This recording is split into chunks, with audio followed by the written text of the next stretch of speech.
তোমরা প্রতিনিয়ত সবাই মোবাইল ইউজ করো, অ্যান্ড্রয়েড মোবাইল, কিন্তু যে গুগলে যেসব সার্চ করো এবং সার্চ করার পর হিস্ট্রি দিয়ে সব ডিলিট করে দাও, কিন্তু সেই হিস্ট্রিগুলো কিন্তু থেকে যায় গুগলের কাছে।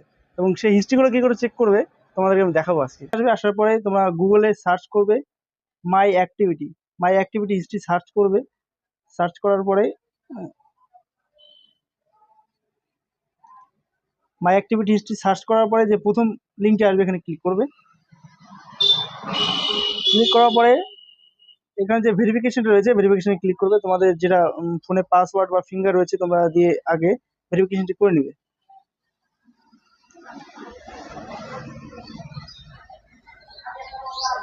তো দেখতে পাচ্ছ যে আমি আজকে সারাদিনের মধ্যে যে সব ওয়েবসাইটগুলো খুলেছিলাম বা যেসব অ্যাপগুলো ইউজ করেছিলাম সমস্তটাই কিন্তু এখানে রয়েছে গুগলের কাছে। এবং তোমরা যদি চাও যে আমরা এই সব রেকর্ডগুলো গুগলকে মানে সেভ না করতে দেওয়ার জন্য, সেক্ষেত্রে যে তিনটা অপশন অন করা রয়েছে এগুলো অফ করে দেবে। সেক্ষেত্রে গুগলের কাছে কোনো হিস্ট্রি কিন্তু থাকবে না। এবং তোমরা কিন্তু যে হিস্ট্রিটা রয়েছে তোমাদের এখান থেকে তোমরা ডিলিট করলে কিন্তু গুগলের কাছে কোনো প্রকার হিস্ট্রি থাকবে না। তো এরকম আরো ইনফরমেটিভ ভিডিও পেতে আমার সঙ্গে অবশ্যই যুক্ত থাকবে। Thank you.